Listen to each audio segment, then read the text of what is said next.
Hello, I'm Deena González, Provost and Senior Vice President at Gonzaga University. When in 1535 the Virgen de Guadalupe is said to have appeared to an indigenous man on a hill called Tepeyac in the area known today as Mexico City, few might have guessed that both the event and the image would be memorialized in Mexico, but also in many other parts of Latin America, in the United States where many substantial communities of Mexicans reside, and as far away as Spain and Eastern Europe, where her likeness is to be found today.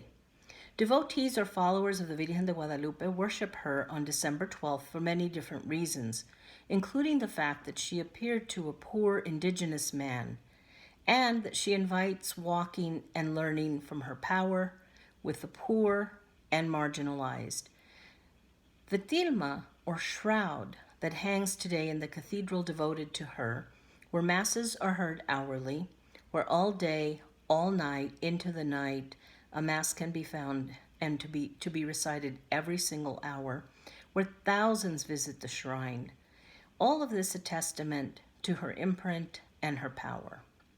From my home, I want to offer two images that represent the Virgen de Guadalupe and how she has encouraged Chicano and Chicana artists as well to commemorate her, some in traditional fashion and some in not traditional, untraditional fashion.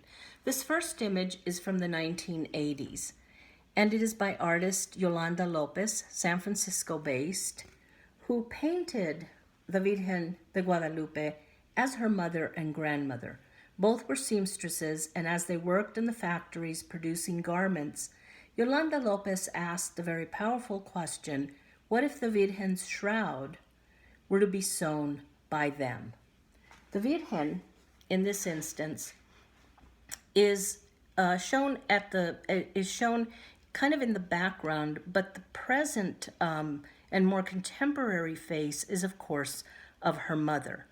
Yolanda painted also the Virgen de Guadalupe out for a walk on an important magazine, the equivalent of Ms. Magazine Femme, as it was called, out for a walk wearing high heels, with a garment hiked up revealing her legs. Both of those images, all of those images together, caused traditional worshipers grave concerns. But for the Chicanas in the United States and other women of Mexican and Latino origin, these images became a source of pride, reflective of the powerful meaning that the Virgen instills in those who follow her.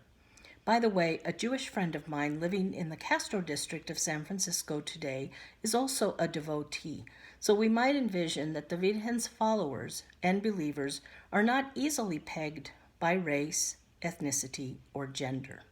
A second image in my house, and I'm going to move my camera slightly so that you might see it in the background there, is by another artist, Alma Lopez of Los Angeles, and not related to Yolanda Lopez, the first artist.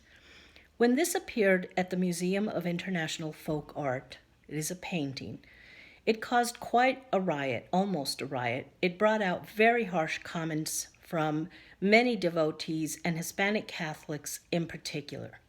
The museum-going public took in all of this, and eventually we wrote a book about the episode, about the event, calling the book Our Lady of Controversy.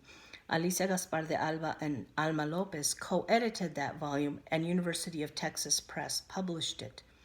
In it, we detailed the significance of the dialogue, of the spirited and noisy reflection on what images of saints mean in our Catholic traditions.